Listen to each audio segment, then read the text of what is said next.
PPG Prajabatan agak membingungkan ya. Nggak usah bingung dan nggak usah banyak tanya. Ini sudah kami rangkum 20 pertanyaan tentang PPG Prajabatan yang dijawab tuntas dan insya Allah memuaskan. Langsung saja kita cari tahu. Sebelumnya kami hendak mengucapkan terima kasih karena telah klik video ini. Semoga bermanfaat. Silakan simak sampai akhir ya. Akan tetapi jangan lupa subscribe dulu channel YouTube Dunia Kuliah dan Beasiswa supaya kamu mendapatkan banyak informasi seputar beasiswa.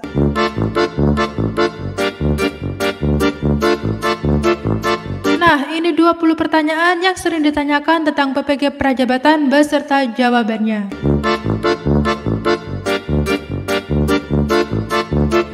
Pertanyaan pertama, pengisian informasi umum ada pendidikan terakhir yang harus diisi. Kalau misalnya pendidikan terakhirnya S2 Pendidikan Dasar dan akan mengikuti PPG Prajabatan bidang PGSD karena dulu S1-nya PGSD.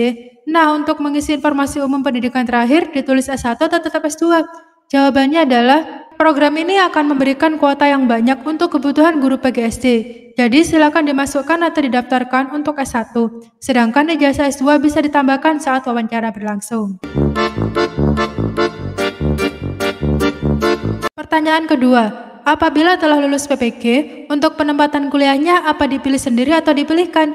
Jawabannya adalah penempatan kuliah merupakan wewenang dari Direktorat PPG dan diupayakan sedekat mungkin dari domisili peserta, tapi tetap berkaitan dengan kapasitas penyelenggara. Pertanyaan ketiga, mengenai penempatan pengabdian nanti, apakah kita ditempatkan di domisili masing-masing atau ke daerah yang paling dekat dengan domisili atau ke daerah 3T? Jawabannya, program PPG Prajabatan salah satu tujuannya adalah untuk mengisi formasi yang kosong atau daerah-daerah yang masih kekurangan guru. Jadi, paham kan? Pertanyaan keempat, apakah PPG yang bukan beasiswa juga dibuka? Maksudnya yang biaya mandiri? Jawabannya, untuk PPG yang mandiri, Kemdikbudristek tidak membuka PPG mandiri pada tahun ini. Jadi yang diselenggarakan pada tahun 2022 adalah beasiswa full pendidikan. Pertanyaan kelima, bagaimana jika nilai IPK yang di web dengan transkrip berbeda? Jawabannya, jika terjadi perbedaan data antara transkrip dan website, maka bisa melakukan klarifikasi ke admin PDDikti perguruan tinggi yang menerbitkan ijazah dan transkrip. Nah, admin PDDikti akan menyampaikan apa yang sebenarnya terjadi. Pertanyaan keenam, saya mahasiswa lulusan PGSD pada tahun 2021. Kebetulan sudah mengajar di salah satu SD swasta di Jakarta, tetapi belum masuk Dapodik. Rencananya awal tahun ajaran baru ini akan masuk Dapodik. Apakah jika saya sudah daftar dan lolos seleksi PPG Prajabatan ini tidak bermasalah dengan masuknya saya di Dapodik? Jawabannya tetap bisa melakukan pendaftaran. Namun bila rencananya mau masuk ke data Dapodik, maka calon telah dikunci untuk menjadi guru, sedangkan kuliahnya padat banget. Khawatir malah mengganggu perkuliahan. Karena di sini ada hak, kewajiban, dan sanksi yang harus dipahami. Pertanyaan ketujuh, saya baru saja lulus dan saat ini baru memiliki surat keterangan lulus. Namun di data PDDikti masih belum lulus. Bagaimana solusi agar saya bisa mendaftar? Jawabannya, silakan diisi data NIM sesuai perguruan tinggi S1 atau D4. Hal ini terkait dengan syarat S1 atau D4. Kami mengacu pada data PDDikti. Jadi kalau statusnya belum lulus, maka belum memenuhi syarat. Pertanyaan ke-8, untuk CPNS apakah bisa ikut PPG Prajabatan? Memang kalau secara data, apabila terdata di Dapodik bukan sebagai guru, maka bisa melakukan proses pendaftaran PPG Prajabatan. Namun alangkah lebih baik bila CPNS mengikuti alur yang telah ditetapkan sebelumnya. Pertanyaan ke-9, apakah bisa apabila pada saat tes substantif lokasinya bisa disesuaikan dengan tempat ia berada? Jawabannya, untuk lokasi tes substantif bisa memilih provinsinya saja. Tidak ada pilihan lokasi detail. Jadi silakan ikut mau di provinsi mana. Oke, pertanyaan ke-10. Apakah guru lulusan S1 yang program studinya belum terakreditasi bisa mengikuti PPG? Jawabannya tidak bisa, karena syarat calon mahasiswa adalah lulus dari perguruan tinggi dengan program studi terakreditasi minimal B. Pertanyaan ke-11. Apakah guru di bawah naungan Kementerian Agama bisa mendaftar PPG Prajabatan yang diselenggarakan oleh Kemdikbudristek? Jawabannya tidak bisa.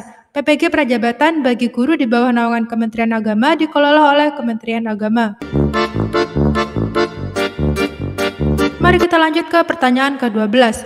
Bagaimana jika di pertengahan proses perkuliahan, tiba-tiba saya mengundurkan diri karena suatu hal yang bisa dipertanggungjawabkan?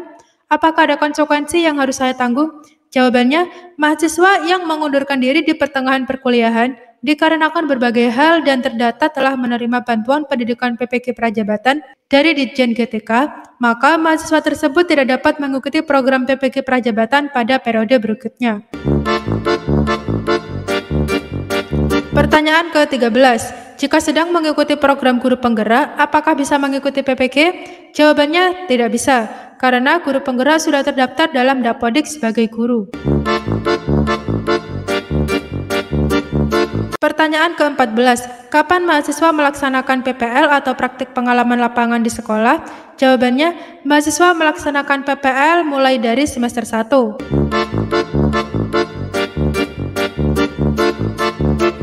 Pertanyaan ke-15. Prodi di ijazah S1 saya tidak ada dalam pilihan di menu pendaftaran PPG. Apa yang harus saya lakukan? Jawabannya, tidak bisa mendaftar PPG Prajabatan dikarenakan bidang studi Anda tidak sesuai dengan formasi yang dibutuhkan saat ini. Mari kita lanjut ke pertanyaan ke-16. Saya baru lulus menjadi guru PPPK tahun ini. Apakah bisa ikut PPG Prajabatan? Jawabannya tidak bisa, karena sudah diangkat menjadi guru. Pertanyaan ke-17. Apakah status honorer sekolah dapat mengikuti PPG Prajabatan? Jawabannya, boleh selama tidak atau belum terdaftar sebagai guru atau kepala sekolah dalam basis data Dapodik, serta memenuhi syarat-syarat lainnya. Pertanyaan ke-18. Apakah guru sekolah non-formal seperti kelompok bermain, tempat pendidikan anak, dan satuan PAUD sejenis dapat mendaftar seleksi PPG Prajabatan? Jawabannya, boleh selama tidak atau belum terdaftar sebagai guru atau kepala sekolah dalam basis data Dapodik dan memenuhi syarat-syarat lainnya. Pertanyaan ke-19. Apakah guru dengan status CASN diperkenankan untuk mendaftar PPG Prajabatan? Jawabannya, tidak bisa, karena CASN sudah dalam proses pengangkatan menjadi ASN.